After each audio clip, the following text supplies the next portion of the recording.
हरे कृष्णा। हरे कृष्णा माता जी, दंडवत प्रणाम। प्रणाम माता जी, प्रणाम। आवाज आ रही है? जी माता जी आ रही है। माता जी, आप। अ, हाँ। आपने जो उस पे मंत्र बोला था ना गुरु महाराज का, उनका हाँ हाँ।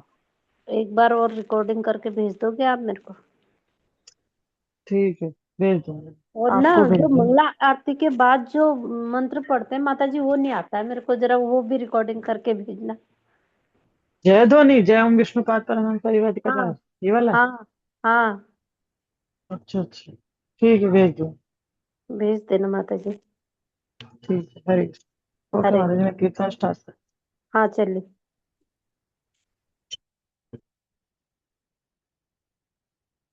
राम ओम विष्णु पदाय कृष्ण पृष्ठाय भूतले श्रीमति भक्ति वेदांते स्वामी नित्यानंद। नमस्ते सरस्वती देवी गौरवाणी प्रचारिणे निर्विशेषा शून्यवादी असदाविष्टारिणे। जय श्री कृष्ण चैतन्य प्रभु नित्यानंद श्री अद्वैता गदाधर शिवसदि गौरभक्तवृंद। जय श्री कृष्ण चैतन्य प्रभु नित्यानंद श्री अद्वैता गदाधर शिवसदि गौरभक्तवृंद। जय श्री कृष्ण चैतन्य प्रभु नित्यानंद श्री अद्वैता गदाधर शिवसदि सर्वत्र।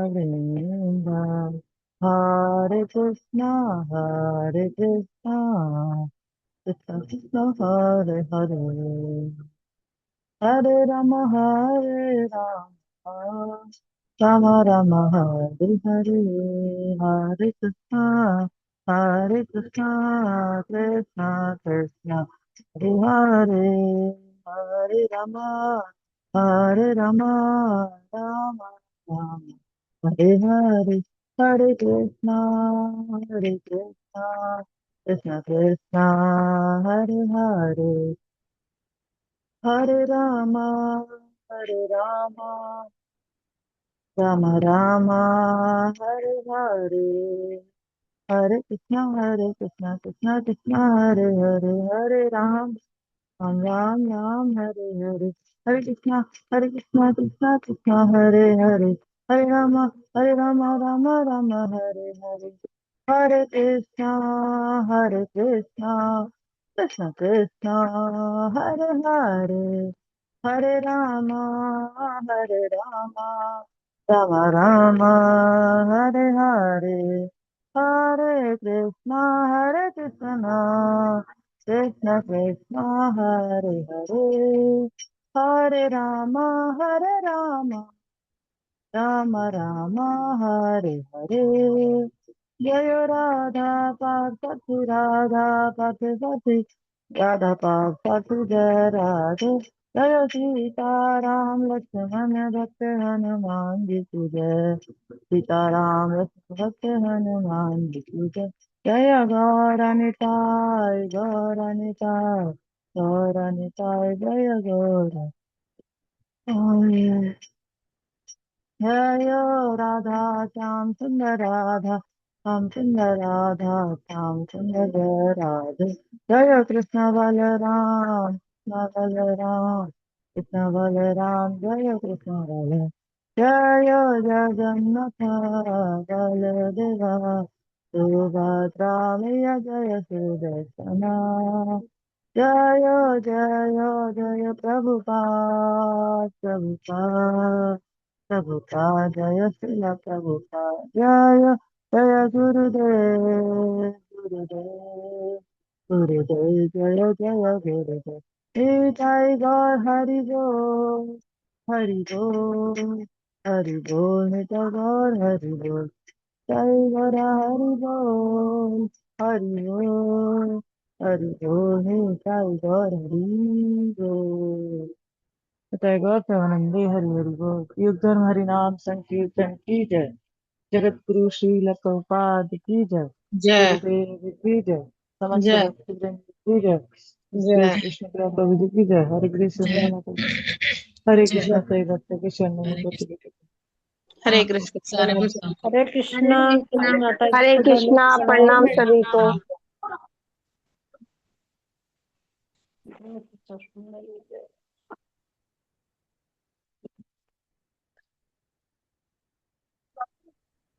हरे कृष्णा माता जी, कौन सा चैप्टर है? हरे कृष्णा माता जी। 16 तीन चैप्टर 16। 16 का कौन सा है माता जी? फोर्थ करेंगे शायद। ठीक, ठीक, ठीक है, थैंक यू। फोर्थ पता नहीं fifth करेंगे।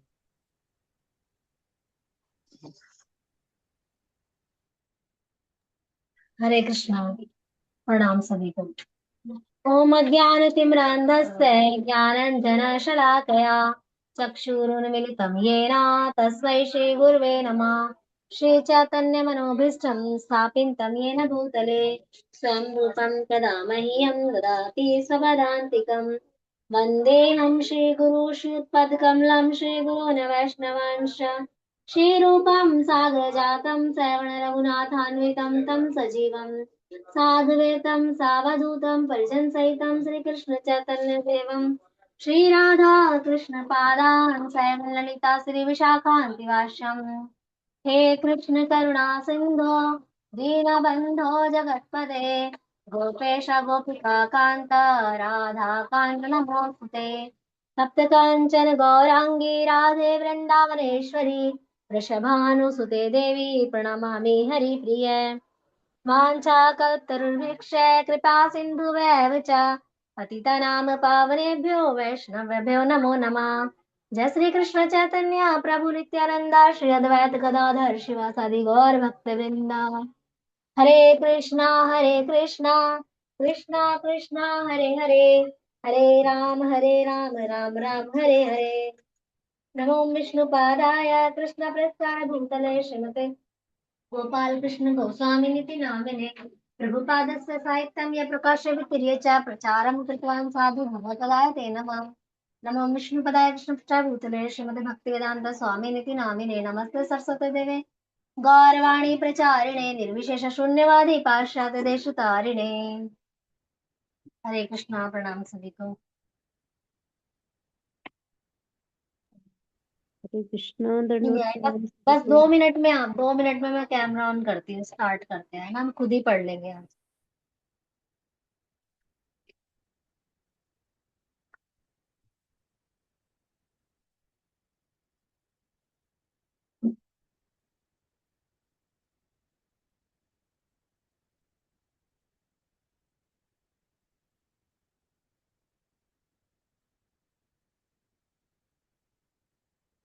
सिक्सटीन चैप्टर चल रहा है।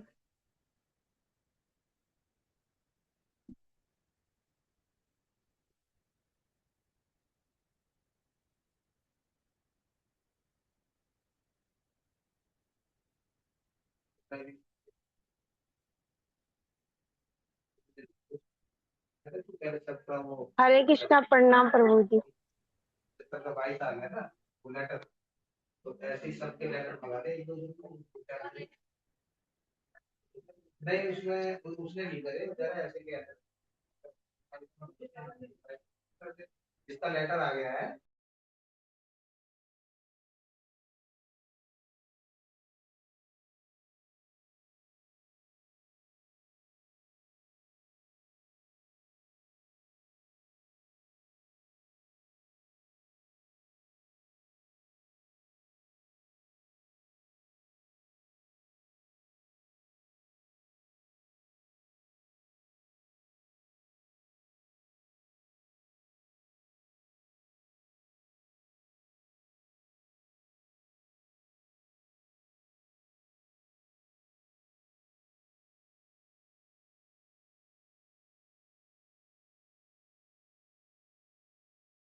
हरे कृष्णा प्रीति माता जी, सेकंड श्लोक है ना आज?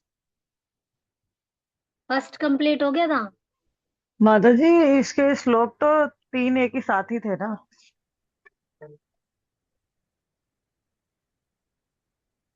वही हुआ है, तीनों कंप्लीट हाँ बस। हाँ, तीन एक साथ थे हाँ। आई थिंक फोर्थ करना आज है। चौथा करना है ना। हाँ।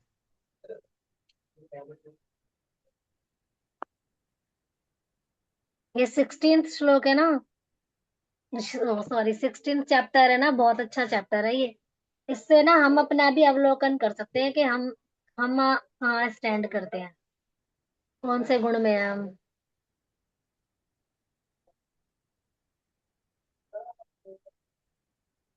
तो हम लोग ही पढ़ लेते हैं, अभी प्रभु जी तो आएंगे, मैं पढ़ती हूँ।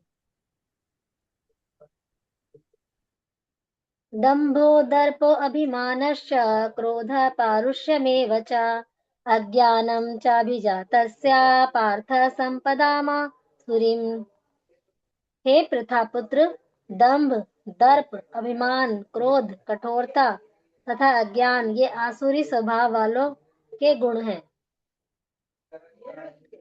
तात्पर्य शिल प्रपाद की जय। क्या करें वो, ये पहले रिवाइज ही कर लें क्या? किसी का भी क्या मामला, रिवाइज कर लें क्या पहले वाला, पीछे या से ही आगे कर बढ़? लो रिवाइज, प्रभु जी आएंगे फिर पढ़ा लेंगे। हाँ, पीछे से वाला ही कर लेते हैं। ठीक है, पीछे से ही रिवाइज करते हैं।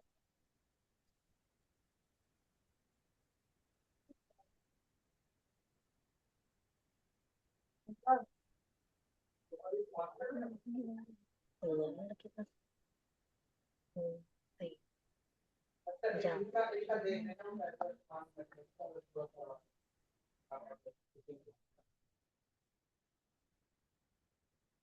तो हम फर्स्ट सेकंड और थर्ड ही रिवाइज कर रहे हैं जो हमारा हो गया था ना।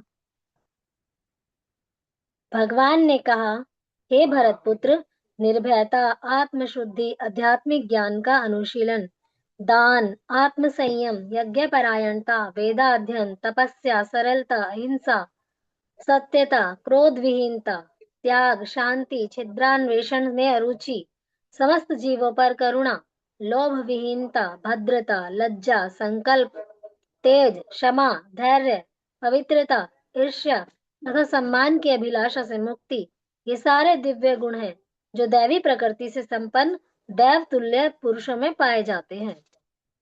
तो जैसे कि इस चैप्टर का नाम है ना, दैवी तथा आसुरी स्वभाव।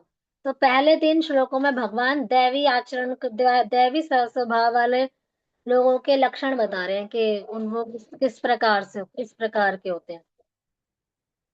तो ऐसा करते हैं, एक एक गुण हम सब पढ़ेंगे जैसे कि प्रभु जी ने पढ़वाया था पहले।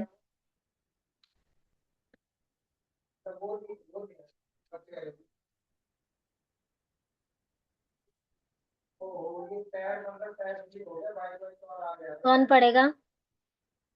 प्रीति माता जी आप पढ़ोगे तात्पर्य? जी जी माता जी, हरे कृष्णा। हाँ, हरे कृष्ण माता जी पढ़ो।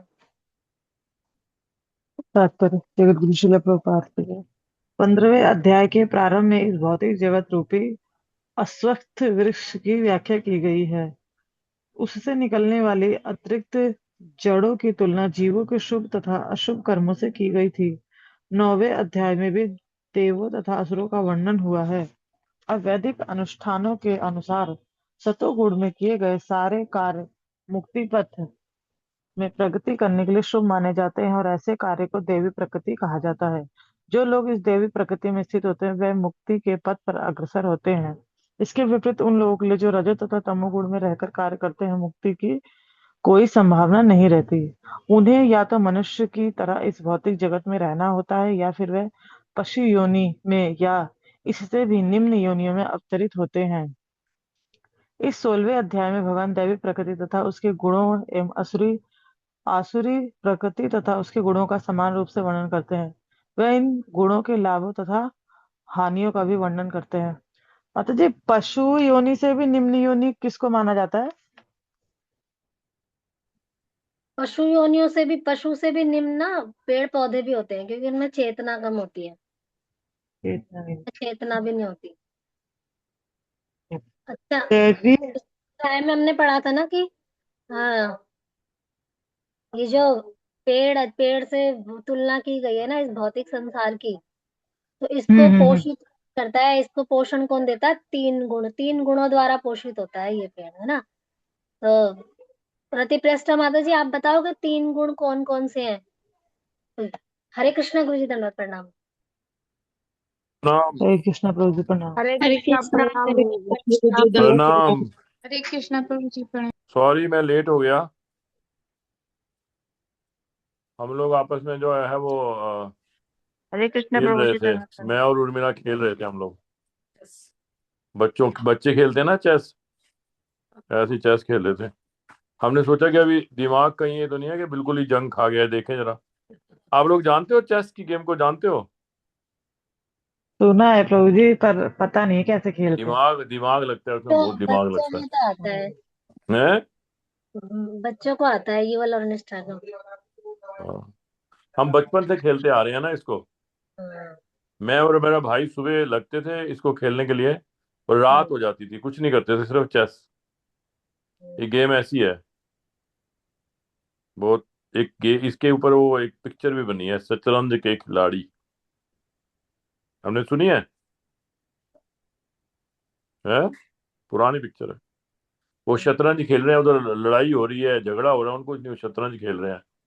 इतनी एडिक्टिंग होती है ये। तो मैंने इसको कहा भी था क्लास है, कहती है क्लास तो बहुत दूर है, अभी खेलो मेरे साथ। तो क्या सीन चल रहा है अभी? अभी हम फिर से रिवाइज कर रहे थे ये अच्छा फर्स्ट अच्छा। सेकंड और थर्ड श्लोक। हाँ जी। Okay good. तो वेरी गुड, शाबाश। तो इसमें एक सेकंड देखता हूँ मैं।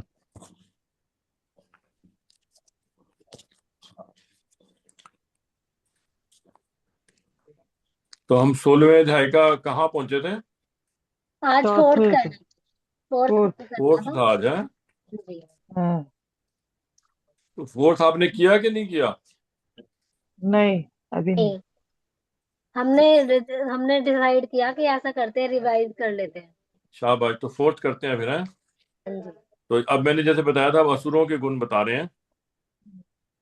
दंभो दर्पोऽभिमानश्च, क्रोध पारुषमेव च, अज्ञानम चाभिजातस्य, पार्थ संपदाम सुरीम। हे प्रथापुत्र, दंभ, दर्प, अभिमान, क्रोध, परुषता तथा ज्ञान, ये आसुरी स्वभाव वालों के गुण हैं। इस श्लोक में नरक के राजमार्ग का वर्णन है। यस। आसुरी स्वभाव वाले लोग धर्म तथा आत्मविद्या की प्रगति का आडंबर रचना चाहते हैं, भले ही वे उनके सिद्धांतों का पालन न करते हों। वे सदैव किसी शिक्षा या प्रचुर संपत्ति का अधिकारी होने का दर्प करते हैं। वे चाहते हैं कि अन्य लोग उनकी पूजा करें और सम्मान दिखलाएं, भले ही वे सम्मान के योग्य न हों। वे छोटी छोटी बातों पर क्रुद्ध हो जाते हैं और खरी खोटी सुनाते हैं और नम्रता से नहीं बोलते। वे यह नहीं जानते कि क्या करना चाहिए और क्या नहीं करना चाहिए। वे अपनी इच्छा अनुसार सनकवश सारे कार्य करते हैं। वे किसी प्रमाण को नहीं मानते। वे ये आसुरी गुण तभी से प्राप्त करते हैं जब वे अपनी माताओं के गर्भ में होते हैं, और ज्यों ज्यों वे बढ़ते हैं त्यों त्यों ये अशुभ गुण प्रकट होते हैं, है ना। तो इनसे हमें बचना है हमारे में, मेरे मेरे में तो ये सारे गुण हैं। दंभ, दर्प, अभिमान। दर्प का मतलब घमंड, अहंकार और घमंड। घमंड किसी चीज का होता है, जैसे प्रभुपाद जी कह रहे हैं कि वे सदैव किसी शिक्षा या प्रचुर संपत्ति का अधिकारी होने का दर्प करते हैं। घमंड करते हैं कि मेरे पास बहुत पैसा है, मैं बहुत पढ़ा लिखा हूँ। अभिमान, क्रोध करते हैं तथा अज्ञान। छोटी छोटी बातों में क्रुद्ध हो जाते हैं और खरी खोटी सुनाते हैं और नम्रता से नहीं बोलते। खरी खोटी सुनाते हैं, नम्रता से नहीं बोलते। अज्ञान है। क्या वे यह नहीं जानते कि क्या करना चाहिए और क्या नहीं करना चाहिए। वे अपनी इच्छा अनुसार सनक व सारे कार्य करते हैं। वे किसी प्रमाण को नहीं मानते। सनक वश कार्य करते हैं। अज्ञान है ना, ज्ञान नहीं है उनको, अज्ञान है।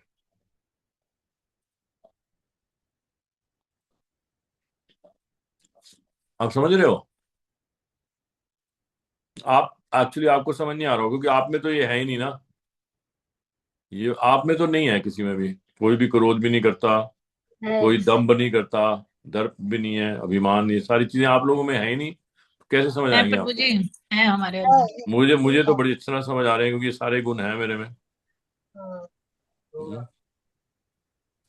ये आसुरी स्वभाव वालों के गुण हैं।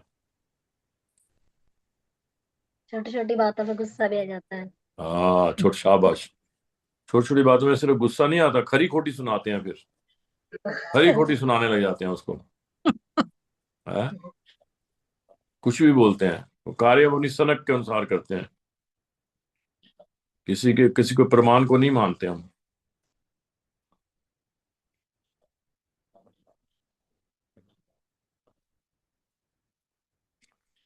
तो ये अपनी माताओं के घर में होता है, मतलब ये पिछले संस्कारों से आ रहे हैं गुण, है ना। समझना चाहिए, ये जो है ये आत्मा से रिलेटेड है। आत्मा पिछले जन्म में भी यही घमंड ये सारी चीजें लेके फिर आ रही है, तो फिर जब पैदा होते ही बच्चों में ये गुण होते हैं। देखो, आप दो बच्चे जो पैदा ही हुए हैं, समान एक ही कंडीशंस में हुए हैं, इवन ट्विंस भी हैं मान लो, बिल्कुल जुड़वा पैदा हुए हैं, एक ही समय, एक ही कुंडली, सब कुछ एक ही है, लेकिन बहुत स्वभाव में बहुत फर्क होता है उनमें, क्योंकि आत्मा तो अलग अलग है ना। वो अलग संस्कार लेके आई है, वो अलग संस्कार लेके आई है। तो इसलिए हमें पहले भगवान ने बताया कि कौन से हमारे जो हैं वो दैवी गुण है। हम्म। और अब भगवान बता रहे हैं आसुरी गुण। तो दैवी गुणों को तो हमने बढ़ाना है, उनको तो हमें हमारे अंदर आने चाहिए, और असुरी गुणों को हमें छोड़ना है, प्रयास करना है। Very very important. और अगर हम प्रयास करेंगे तभी ये जाएंगे, अपने आप नहीं जाएंगे। ये भी हमें समझना है। ये नहीं कि हम सोचे हम भक्ति कर रहे हैं, भक्ति करने से अपने आप चले जाएंगे, ये नहीं जाएंगे ये। हमें प्रयास करना पड़ेगा।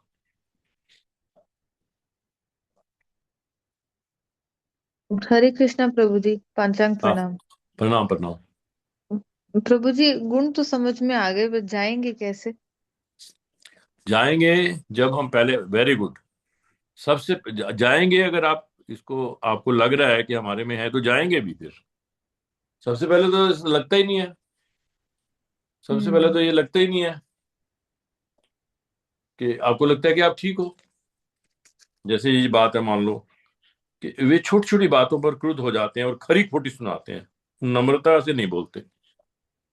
कई बार हम अपने किसी सर्वेंट को या कोई और छोटा जो होता है ना, छोटा, उसके ऊपर ये होता है खरी खोटी और क्रुद्ध होते हैं हम। बड़े पे नहीं चलता ये। सास ही हमेशा बहू पे क्रुद्ध होती है, बहू कभी नहीं क्रुद्ध होती सास पे। इतना होती होगी लेकिन इतना नहीं। और आजकल वैसे जमाना भी बदल रहा है, वो भी सकता है। आजकल उल्टा हो रहा है सब कुछ। हम्म। तो लेकिन कहने का मतलब है, जो सुपीरियर पोजीशन में है वही क्रोध करता है छोटे पे, इन्फीरियर पे। बॉस जो है वो करता है, जो सबॉर्डिनेट है, जो सर्वेंट है, वो नहीं बॉस पे क्रोध करता, है ना। इसलिए लिखा हुआ है, जाओ ऑफिस में लिखा होता है, boss is always right. Boss जो है आपका हमेशा ही वो ठीक होता है, कभी मत समझो। और फिर दूसरा है कि अगर वो गलत है, इफ ही समटाइम्स रॉन्ग, दूसरा। तो तीसरा फिर आता है, if he sometimes wrong then refer to first principle. क्या? Boss is always right. कभी भी गलत नहीं होता, समटाइम्स भी गलत नहीं होता वो। तो बॉस जो सोचता है कि हाँ मैं बॉस हूं, तो बस फिर, लेकिन इसीलिए हम अगर चाहते हैं कि हमारे में ना, तो हमें दास समझना है, ये भाव लाना है कि हम दास हैं, हम भगवान के दास हैं, बार बार लाना है भाव, है ना। इसलिए हमें मिनियल कार्य करने हैं, छोटे कार्य करने हैं। इसलिए शुरू शुरू में जब ट्रेनिंग होती है भक्तों की, तो उनसे पता है बाथरूम भी साफ कराए जाते हैं।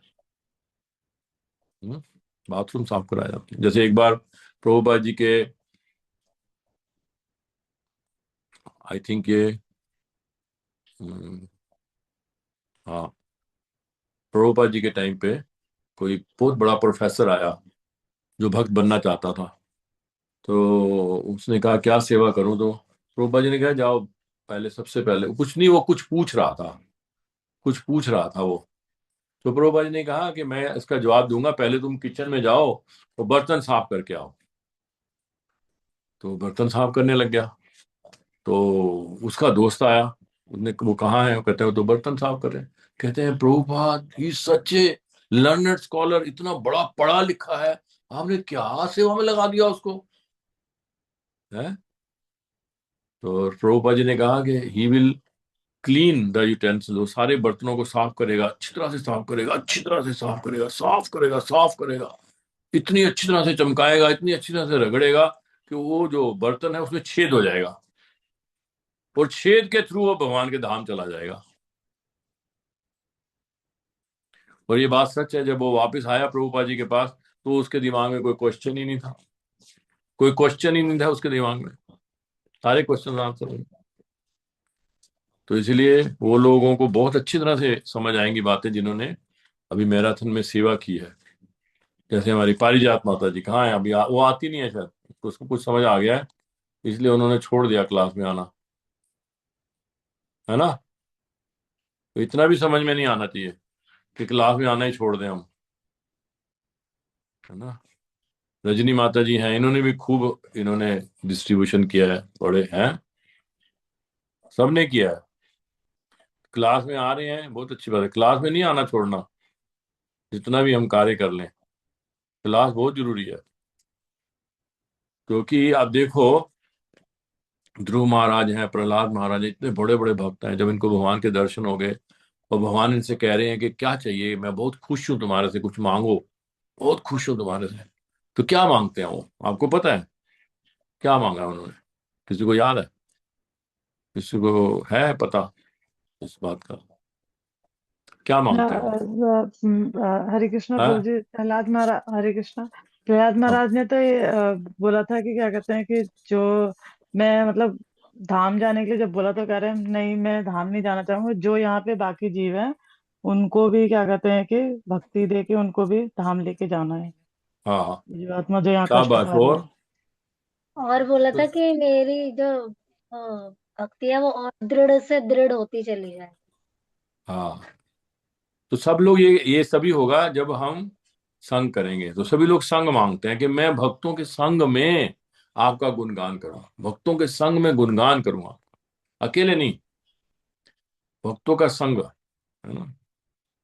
श्रील प्रभुपाद जी भी अकेले हो गए जब गौड़िया मठ वालों ने उनकी बातों को नहीं समझा सुना, तो प्रभुपाद जी ने वहां से प्रार्थना की, और फिर देखो इतना बड़ा संघ हो गया। और जब प्रभुपाद जी इस संसार से गए, तो कितने सारे डिवोटीज उनके आसपास है। तो इसीलिए किसी कारण से हम अगर अकेले हो गए हैं, तो हमें भक्तों को तैयार करना है भगवान की कृपा से, चैतन्य महाप्रभु की कृपा से, कि अकेले भक्ति नहीं होगी, ये सच बात है। अगर अकेले भक्ति हो सकती, तो प्रभुपाद जी को इतनी मेहनत करने की जरूरत नहीं थी इस्कॉन बनाने के लिए, कोई जरूरत नहीं थी। किताबें लिख दी थी उन्होंने, किताबें पढ़ो, भक्ति करो, बस आगे बढ़ो, इस्कॉन बनाने की कोई जरूरत ही नहीं थी। इस्कॉन बनाया ही इसलिए है क्योंकि भक्ति जो है भक्तों के संग में होएगी। Very very important, very important. तो इसीलिए हमें भक्तों का संग नहीं छोड़ना किसी भी हालात में, किसी भी टाइम पे, भक्तों के संग में हम रहेंगे। जो भक्तों के संग छोड़ते हैं, किसी कारण से भी छोड़ते हैं, किसी भी पोजीशन में आके, तो वो फिर जैसे बादल का टुकड़ा नहीं होता, पूरे बादल से अगर बिछड़ जाता है तो छिन भिन हो जाता है, छिन भिन हो जाते हैं वो, थोड़े दिनों में पता नहीं लगता कहाँ गए वो। तो इसीलिए है ना, भक्तों का संग करना है। रजनी माता जी बहुत अच्छा प्रोग्राम बना रही हैं, पता नहीं आपको बताया कि नहीं, कब बताएंगी मुझे पता नहीं है। आपको पता है रजनी माता जी अपने घर में प्रोग्राम कर रही हैं? बता दिया जी मैंने गुरु प्रभु। जी, बता दिया। बता दिया। बता दिया प्रभु जी। प्रभु जी शाबाश। आप इनवाइट कर दो सबको, मेरी है। आप इनवाइट कर दो सबको। हाँ यस। आज मैं वो अनु को भी बोल रहा था, अनु को पता नहीं था। वो तो आपकी बहन, वो आपकी कौन लगती है, कौन लगती है आपकी? ननद है मेरी। ननद है ना? हाँ। हाँ। मैंने कहा मैं उनका, उनका तो आपको सबको आना है ना, ये बहुत अच्छा मौका है। नहीं तो हम तो अपनी परछाइयों को ही देखते रहते हैं। परछाइयों में और हमारे में फर्क है ना। तो आना है और वहां पे रौनक लगानी है खूब, और आशीर्वाद देना है कि अभी जो है हमारी रजनी माता जी भी दीक्षा लें, है ना। जिन लोगों को उन्होंने लगाया उन्होंने दीक्षा ले ली। रीता माता जी को रजनी माता जी ने जोड़ा है, उसकी दीक्षा हो गई है। है ना। मुझे बड़ा वो लगता है कि इनकी भी, ये भी दीक्षा के लायक है, जल्दी से जल्दी होनी चाहिए दीक्षा। तो आप सब लोग आशीर्वाद दो। ओके। तो चलो एक और श्लोक पढ़ लेते हैं। आगे है, दैवी संपद विमोक्षाय निबंधाय निबंध्याय सुरीमता माँ शुचा संपदम दैवीम अभिजातोसि पांडव। दिव्य गुण मोक्ष के लिए गुणकारी हैं और आसुरी गुण बंधन दिलाने के लिए हैं। हे पांडुपुत्र, तुम चिंता मत करो, क्योंकि तुम दैवी गुणों से युक्त होकर जन्मे हो। तो अर्जुन को डाउट हो रहा है कि मैं मैं आसुर हूं या सुर हूं। तो इसलिए भगवान कह रहे हैं, नहीं पांडव, अर्जुन तुम इसमें चिंता मत करो, तुम तो दैवी गुणों से संपन्न होकर जन्मे हो। भगवान कृष्ण अर्जुन को यह कहकर प्रोत्साहित करते हैं कि वह आसुरी गुणों के साथ नहीं जन्मा है। युद्ध में उसका सम्मिलित होना आसुरी नहीं है, क्योंकि वह उसके गुण दोषों पर विचार कर रहा था। वह यह विचार कर रहा था कि भीष्म तथा द्रोण जैसे प्रतिष्ठित महापुरुषों का वध किया जाए या नहीं। अतएव वह न तो क्रोध के वशीभूत होकर कार्य कर रहा था, न झूठी प्रतिष्ठा या निष्ठुरता के अधीन होकर। अतएव वह आसुरी स्वभाव का नहीं था। क्षत्रिय के लिए शत्रु पर बाण बरसाना दिव्य माना जाता है, और ऐसे कर्तव्य से विमुख होना आसुरी। अतएव अर्जुन के लिए शोक करने का कोई कारण न था। जो कोई भी जीवन के विभिन्न आश्रमों के विधानों का पालन करता है वह दिव्य पद पर स्थित होता है। जैसे डॉक्टर अगर कहे कि मैं चाकू नहीं लूंगा हाथ में, मैं तो पेट काटूंगा नहीं, ये तो बहुत बड़ा वो है, बहुत बड़ी हिंसा है। तो फिर लोग ठीक कैसे होंगे, है ना। डॉक्टर अगर चाकू लेता है, किसी का पेट काटता है, तो उससे फायदा होता है ना, उसको फायदा होता है। अगर वो पेट नहीं काटता तो व्यक्ति का अंदर कोई ऐसा घाव है, ऐसा कोई ट्यूमर है, गांठ है, कुछ है, खा जाती है उसको। तो इसलिए क्षत्रिय भी वही है, क्षत्रिय भी जो बाण उठाता है दूसरों को मारता है, इसलिए कि धर्म की स्थापना हो और निर्बलों को भी मतलब न्याय मिले। जैसे अर्जुन जो है, अर्जुन जो लड़ा तो ठीक लड़ा ना, क्योंकि दुर्योधन तो कुछ देने को तैयार ही नहीं था। वो कह रहा था कि मैं एक सुई के बराबर, सुई की नोक के बराबर भी जमीन नहीं दूंगा तुम्हें, इतना वो बोल रहा था, है ना। तो इसीलिए ये हमें समझना चाहिए कि जो कोई भी जीवन के विभिन्न आश्रमों के विधानों का पालन करता है वह दिव्य पद पर स्थित होता है। गृहस्थ को गृहस्थ आश्रम में रह के, और ब्रह्मचारी को ब्रह्मचारी के आश्रम में रह के का पालन करना है, वो दिव्य पद पर स्थित होता है।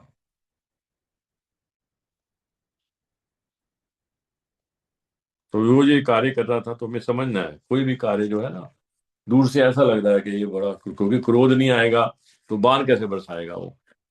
क्रोध के बिना कोई लड़ाई थोड़ा कर सकता है। लेकिन ये क्रोध जो है उसके लिए नहीं है। अतः वह न तो क्रोध के वशीभूत होकर कार्य, क्रोध ने उसको वशीभूत नहीं कर लिया। जब आसुरी क्रोध जो होता है वो क्रोध वशीभूत कर लेता है आपको, क्रोध के वश में आ जाते हो आप। आपको बिल्कुल पता नहीं लगता कि आप ठीक गलत क्या है, क्रोध में होके कुछ भी करते हो आप। हमने देखा ना, क्रोध में आके लोग अपने ही रिश्तेदार को, अपने ही सगे को मार देते हैं। हमने सुना है या मैंने ही सुना है? आप लोगों ने सुना है? नहीं, जी जी प्रभु जी, सुना है। है ना? हाँ, अपने हम्म। ही किसी व्यक्ति को, अपने ही बिल्कुल सगे को, पत्नी को मार देते हैं, या कोई पति को मार देती है औरत, या बच्चे को मार देते हैं, माँ बाप को मार देते हैं। ये है क्रोध के वशीभूत होना। तो अर्जुन क्रोध के वो दैवी संपदाओं से संपूर्ण है। तो इसका ये भी मतलब नहीं समझना चाहिए कि जिसको क्रोध आ गया वो आसुरी है। है ना? ऐसे तो हनुमान को कितना क्रोध आ गया था, सारी लंका ही जला दी उसने।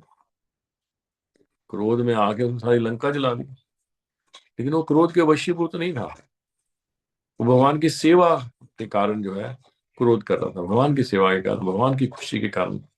इस तरह से अर्जुन जो क्रोध कर रहा है वो भगवान को खुश करने के लिए, वो धर्म के पालन है। ये बहुत सूक्ष्म है, इसको समझना चाहिए इस पॉइंट को, कि जो भी क्रोध करता है वो गलत नहीं है। किस लिए कर रहा है क्रोध, वो देखना चाहिए। अपनी झूठी प्रतिष्ठा के लिए कर रहा है, अपने घमंड में आके कर रहा है, किस लिए कर रहा है वो देखना चाहिए। इसीलिए गुरु साधु शास्त्र तीनों का मिलान करना चाहिए हमेशा। कोई चीज भी हमें जो समझना आए, कंफ्यूज हो, तो गुरु साधु शास्त्र, शास्त्रों में पढ़ो क्या कह रहे हैं, फिर गुरु से भी पूछो कि शास्त्रों में ऐसे लिखा है, इसका मतलब ये है क्या। साधु से भी पूछो। साधु गुरु शास्त्र तीनों का आपके पास संरक्षण होना चाहिए, तभी हम आगे बढ़ेंगे। एक का भी अगर संरक्षण नहीं है तो गड़बड़ी होगी। साधु मतलब बहुत सारे जो डिवोटीज हैं आपके, और जो आपके बराबर हैं या आपसे वरिष्ठ हैं या आपसे जूनियर हैं, वो सब साधु हैं। वो भी होने चाहिए। गुरु मतलब एक ऐसा व्यक्ति जो आपको प्रभावित करता है, जो आपको प्रेरित करता है, जिससे आप उत्साहित रहते हो, वो गुरु हो जाता है। और शास्त्र तो है ही है, भगवत गीता, भागवतम, पुराण, सारे ये शास्त्र को पढ़ना चाहिए, ध्यान से समझना चाहिए, बार बार पढ़ना चाहिए, डिस्कशन करना चाहिए। तब जब हम फिर जो हम कार्य करेंगे वो फिर ठीक होगा, वो गलत नहीं हो सकता। तो साधु शास्त्र गुरु जिसको प्रमाणित कर रहे हैं वो ठीक कार्य है, उसके परिणाम अच्छे ही आएंगे, बुरे आ ही नहीं सकते। ठीक है, और आज इतना ही रखें, 5 हो गए। तो ये थीम है, ये कितने 9 श्लोक है, कितने श्लोक है इसमें? 9 श्लोक। 9 है ना? हाँ, तो अभी तो 3 श्लोक रहते हैं, तो कल करेंगे फिर। हाँ, ये तो छठा, सातवां, आठवां, 9वां रहता है। अभी 10 में से शुरू होगा फिर, है ना? हाँ। हरे कृष्णा प्रभु जी। हाँ जी। एक क्वेश्चन है। हम्म। वही जो फोर्थ श्लोका था, उसमें आपने एक तो बताया कि पहले तो ये समझना कि ये है हम में, हम्म। तो इसके साथ ये भी आता है कि हम में तो है, दूसरों में ज्यादा है। नहीं, हाँ, दूसरों में नहीं देखने हमें, वो फिर गलत है। जी, तो इससे भी कैसे बचा जाए? दूसरों में हम देखेंगे तो उसका कोई फायदा नहीं होगा। फिर हम्म। हमारा उत्साह अपने अवगुणों को देखने में कम हो जाएगा, और उनको हम्म। ठीक करने में भी कम हो जाएगा। जब हम दूसरों में ज्यादा है तो फिर क्या, भैया हमारे पास इतना थोड़ा है। अब रावण जो है वो तो ले गया उठा के सीता को, मैंने कभी सीता को थोड़ा उठाया है, इतना थोड़ा बुरा हूं मैं। हिरण्यकशिपु अपने बच्चे को ही मार रहा है, वो कहाँ कहाँ से फेंक रहा है, ऊपर से चोटी से फेंक रहा है, यहाँ इतना बुरा थोड़ा हूं मैं। बस फिर तो आपका उत्साह खत्म हो जाएगा, इतना बुरा नहीं हूं मैं। जी जी, पता है। अजामिल था, 80 वर्ष तक उसने वैश्या से उसने शादी कर ली, इतने गंदे गंदे काम करता था, मैं वो थोड़ा हूँ, उतना थोड़ा हूँ बुरा हूं मैं। तो इसलिए हम्म। बुरा जो देखन में चला, बुरा न मिलया कोई, जो मन खोजा आपना, मुझसा बुरा ना कोई। हमेशा जब हमें ये देखना है, अपने अंदर अवगुणों को देखना है, तो दूसरे में गुणों को देखना है, ये हमारी फिलॉसफी होनी चाहिए। अभ्यास करना है, कहना आसान है, करना मुश्किल है। करना, ये जो आप कह रहे हो नेचुरल यही है, आप जो बोल रहे हो बिल्कुल सच बोल रहे हो, नेचुरली हमें दूसरों में अवगुण ज्यादा नजर आते हैं और अपने में उतने नहीं नजर आते। अपनों में गुण नजर आते हैं। लेकिन जब हमें अपने में अवगुण नजर आने शुरू हो जाएं खूब, और दूसरों में गुण नजर आने शुरू हो जाए, तो समझ लो आप आगे बढ़ गए हो, आप उन्नत हो गए हो, एडवांस कर गए हो। रियलिटी में ऐसा नहीं, रियलिटी में। और ये बात सच, मतलब सबसे बड़ी तो ये है कि अगर हम मान लो देखते भी हैं, मान लो अवगुण हैं भी, हमें दिख भी रहे हैं दोनों, आप क्या कर सकते हो ये भी तो सोचना चाहिए। आप उसके फादर हो, आपके मदर हो, आप पति हो, क्या हो आप, आपका अधिकार भी तो होना चाहिए ना उस चीज को चेंज करने के लिए। कितना अधिकार है आपके पास? हाँ, अगर बच्चे हैं जैसे आपके, तो आप देखो, उनके अवगुण देखने का अधिकार है आपको।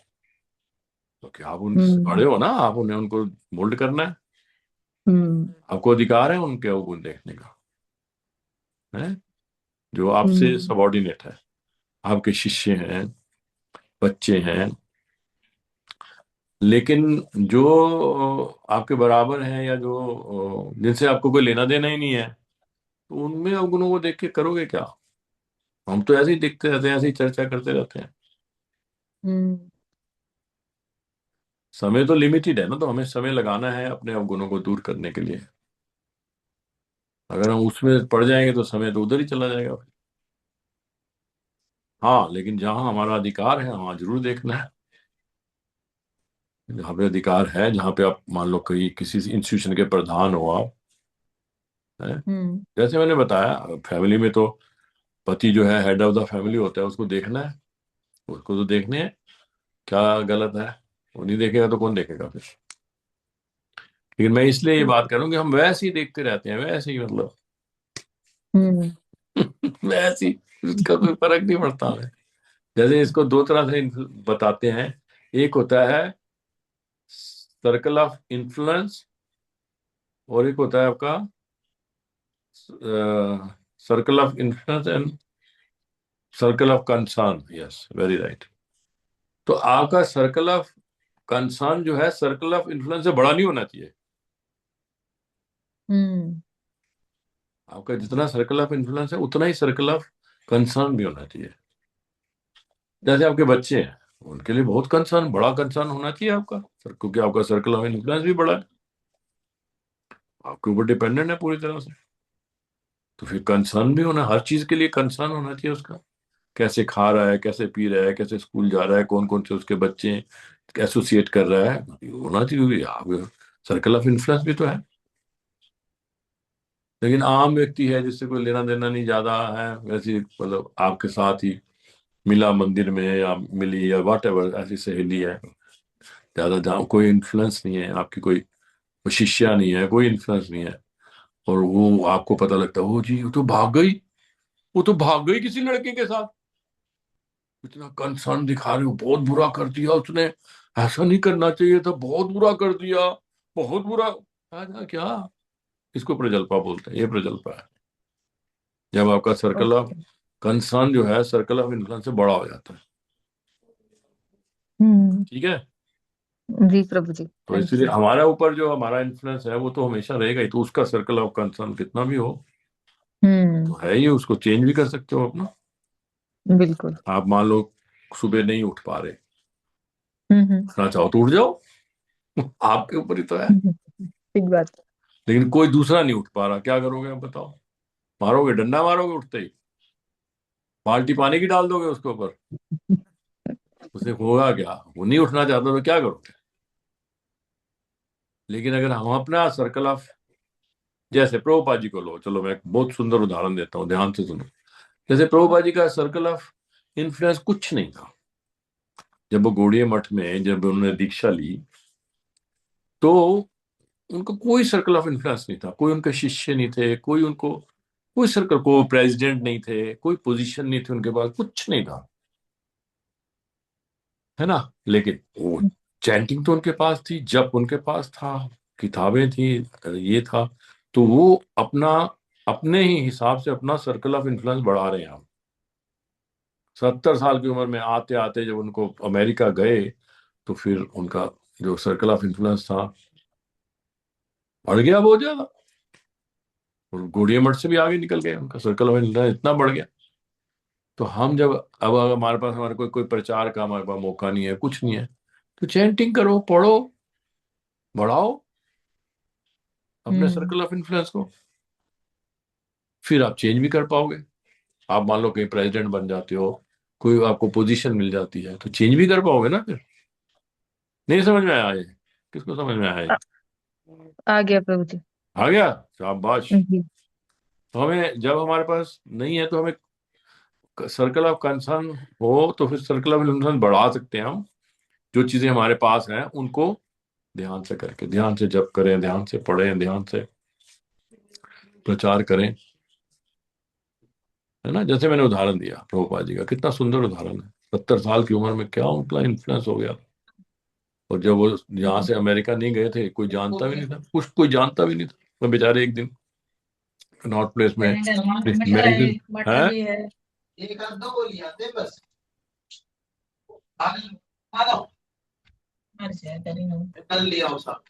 निरंतर करुणा माता जी, ये ऑन क्यों कर देते? निरंतर करुणा माता जी, आप अपने घर का सीन सबको बताना चाहते हैं क्या?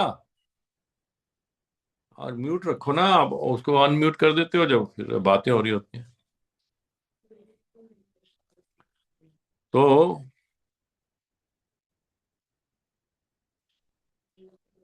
यस, जब भगवान ने जैसा दिया है, भगवान है ना।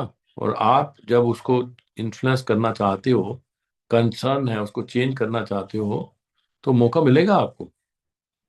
बढ़ाओ, उस तरफ तक वेट करो, क्योंकि पहले अगर करोगे तो कुछ होगा नहीं। ये मतलब है कहने का।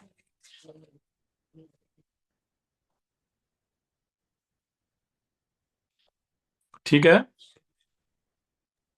जी प्रभु जी। Thank you. Thank you. Okay, वांछा कल्पतरुभ्यश्च कृपा सिन्धुभ्येव च पतितानां पावनेभ्यो वैष्णवेभ्यो नमो नमः। जय श्री प्रभुपाद की जय की जय। जय प्रभु जी की जय। जय जय माता जी की जय। जय जय सभी भक्तों की जय जय प्रणाम गुरु जी। कृष्ण प्रणाम गुरु जी। हरे कृष्ण प्रभु जी प्रणाम पाद जी। प्रणाम प्रभु जी प्रणाम। ज्योति भी आई हुई आज तो। प्रभु जी मैं ज्योति, रोज आप रोज आती आते हूँ। हो? जी प्रभु जी कोशिश करती हूँ प्रभु जी। प्रणाम शाबाश, प्रभु जी, दानव प्रणाम। प्रणाम प्रणाम प्रणाम। शाबाश, ज्योति ने आना शुरू कर दिया। हमारी बहुत पुरानी स्टूडेंट है, बहुत पुरानी। बीच में इसने छोड़ दिया था शादी के बाद। शाबाश, very good, thank you. Okay, हरे कृष्णा। हरे कृष्ण, दानव हरे प्रणाम। कृष्ण। हरे कृष्ण, हरे प्रभु जी।